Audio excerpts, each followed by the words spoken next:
Olá, muito bom dia para você. Seja bem-vindo ao Redação Hit, edição de sábado. Nós chegamos agora com as principais notícias da semana. O reajuste nos salários de servidores da Câmara dos Deputados e do Senado Federal, aprovado pelo Congresso, tem um impacto previsto de 790 milhões de reais. O valor é maior do que a expectativa de receita de 25% dos municípios brasileiros.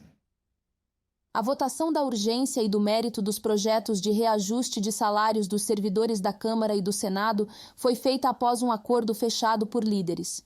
As propostas foram aprovadas por deputados e senadores em votações em plenário em menos de 3 horas. Agora, os reajustes aos servidores públicos seguem para a sanção do presidente Lula. Os textos prevêem acréscimos anuais no vencimento básico dos servidores entre 2026 e 2029. No caso do Senado, vencimento básico da carreira inicial de auxiliar legislativo vai passar de R$ 3.300 para R$ 5.800 em 3 anos. Já para o nível mais alto de consultor legislativo, vai de R$ 13.700 para R$ 24.100 em 2029. A proposta ainda estabelece uma gratificação de desempenho e alinhamento estratégico que pode chegar a 100% do vencimento básico dos funcionários.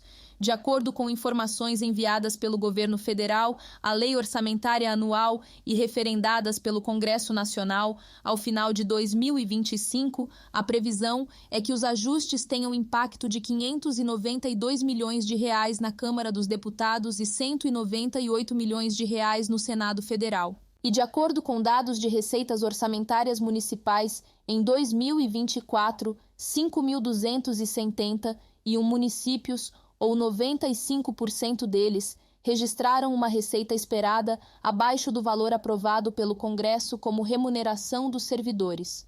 Mais de 2.600 desses municípios orçaram uma receita equivalente a até 10% do valor total que o Congresso vai gastar com os reajustes, o equivalente a 79 milhões.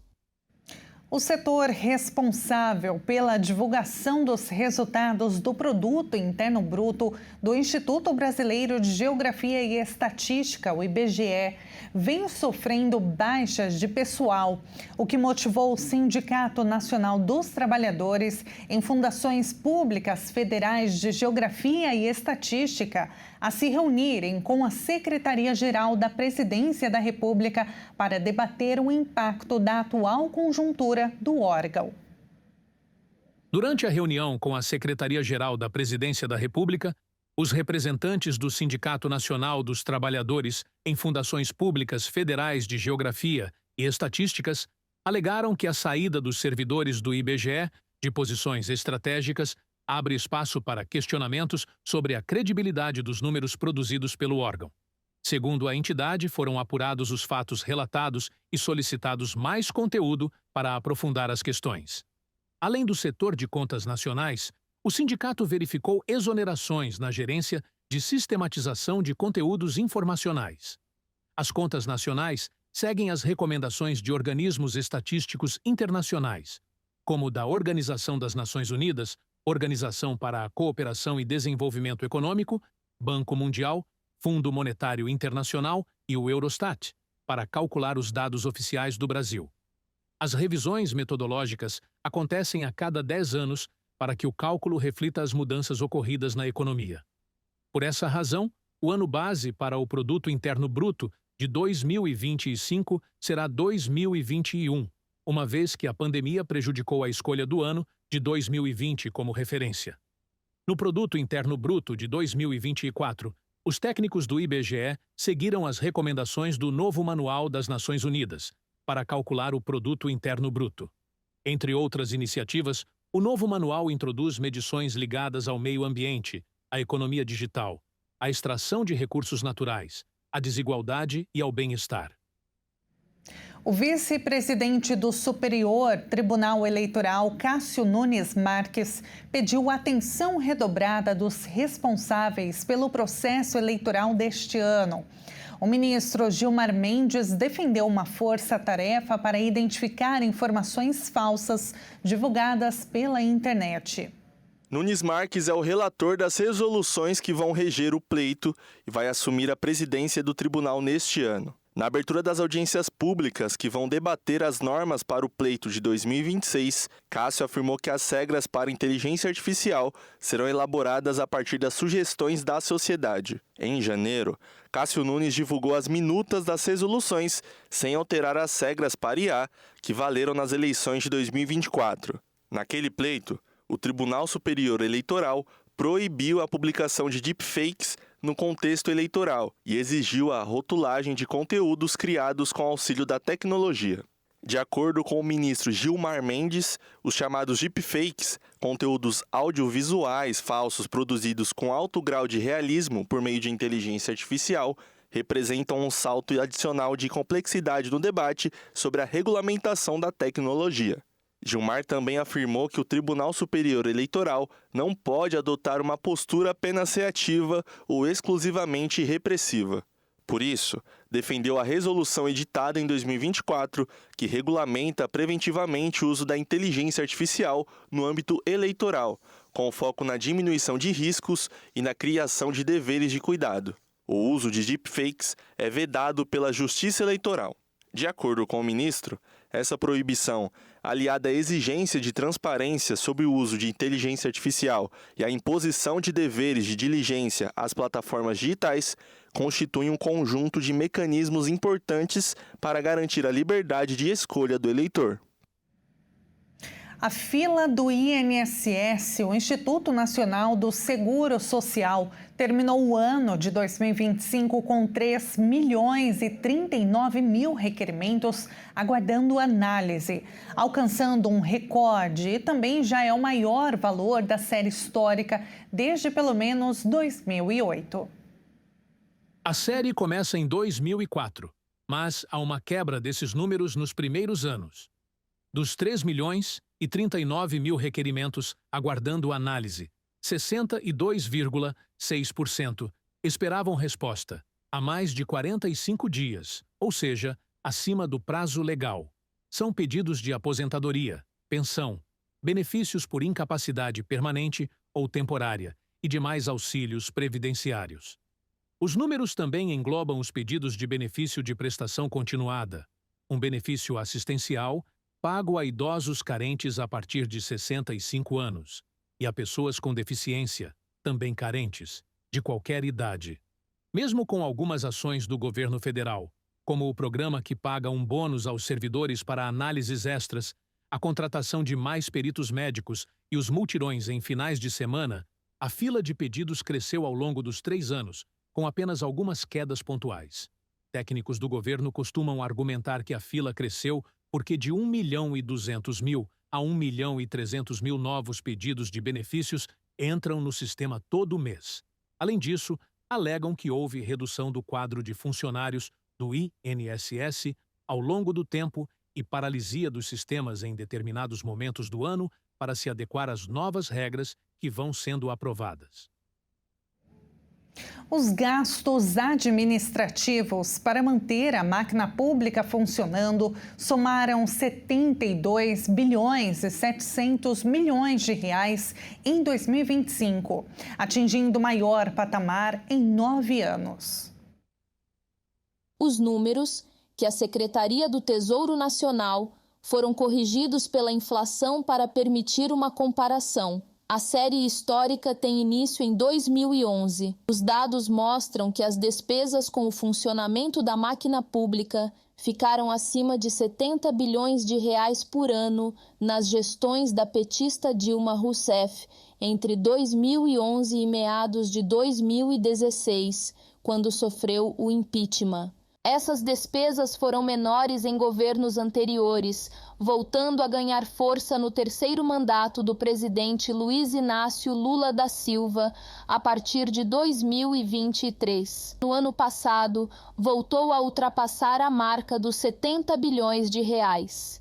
Entre essas despesas administrativas estão água, energia elétrica, telefone, serviços de limpeza, vigilância, apoio administrativo e operacional, combustíveis, tecnologia da informação, aluguel de imóveis e veículos, diárias e passagens e serviços bancários. O aumento dessas despesas reduz espaço para programas sociais, bolsas e universidades federais, entre outros.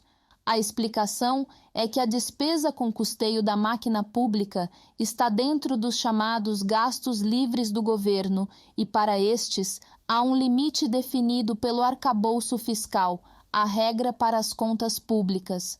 Eles não podem crescer mais do que 2,5% ao ano, corrigidos pela inflação. Os chamados gastos obrigatórios, como benefícios, pensões e salário dos servidores públicos, estão crescendo mais do que 2,5% ao ano e comprimindo o espaço para os investimentos e despesas livres do governo, que vai ficando cada vez menor. Uma nova ferramenta contra golpes no Pix começou a funcionar em todos os bancos. A medida permite o bloqueio de valores em contas intermediárias e também a devolução de recursos em até 11 dias após a contestação.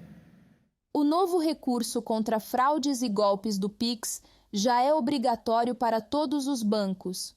Segundo o Banco Central, o mecanismo especial de devolução, o MED 2.0, permite rastrear o caminho dos recursos e compartilhar as informações com as instituições financeiras envolvidas.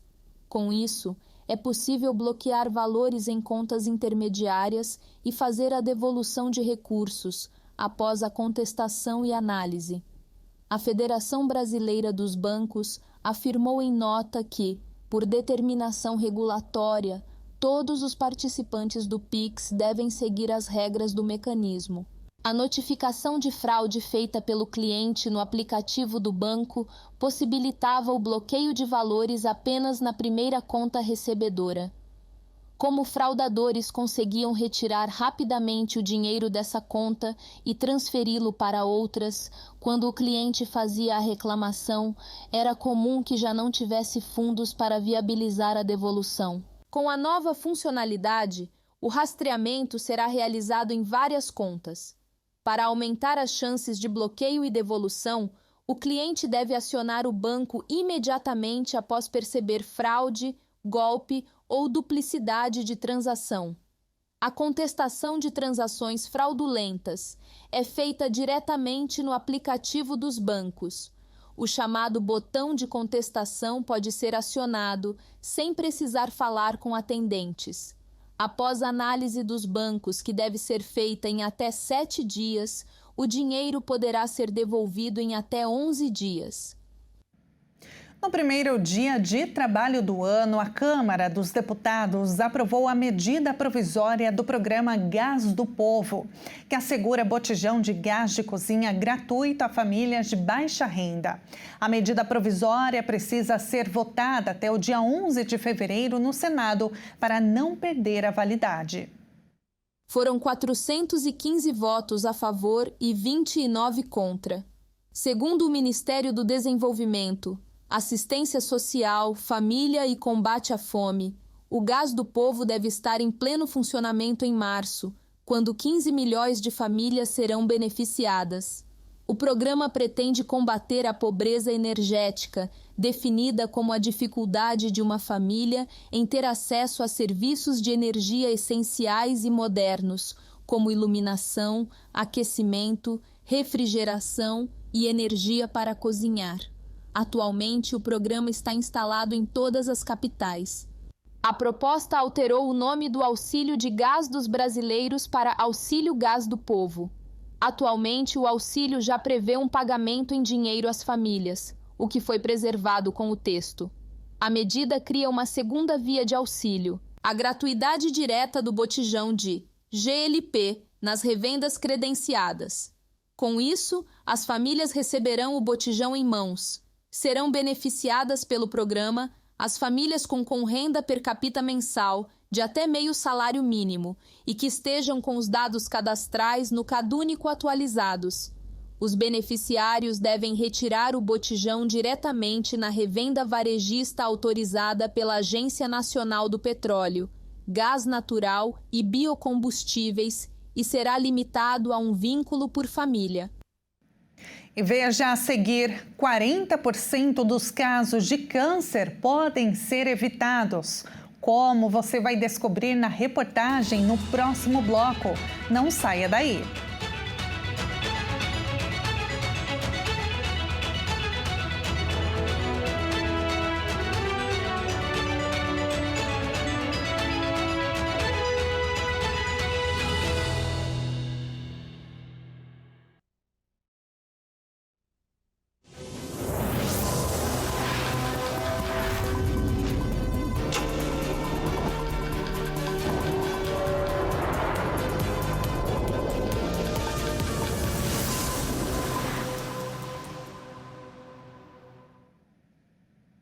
E nós estamos de volta com as principais notícias. Seja muito bem-vindo mais uma vez. No Dia Mundial do Câncer, um alerta foi dado para evitar a doença. 40% dos casos de câncer podem ser evitados, já que dependem basicamente do estilo de vida. É o que apontou um novo estudo da Organização Mundial da Saúde. Cerca de 4 em cada 10 casos de câncer estão ligados a causas evitáveis, como consumo de tabaco ou álcool, infecções e poluição do ar. É o que aponta um estudo desenvolvido pela Agência Internacional de Pesquisa em Câncer da Organização Mundial da Saúde. Publicado na revista Nature, a importância dos riscos evitáveis é destacada por especialistas em saúde pública e oncologia, e este trabalho busca medir melhor o impacto destes fatores no surgimento de cânceres. Outros estudos se concentram na mortalidade. Os pesquisadores alertaram na última edição da Carga Global de Doenças da OMS que 44% das mortes por câncer no mundo são causados por fatores evitáveis, mas não inclui os agentes infecciosos. Foram examinados 30 fatores de risco evitáveis, como tabaco, álcool, índice de massa corporal elevado, inatividade física, poluição do ar, radiação ultravioleta e, pela primeira vez, 9 infecções cancerígenas.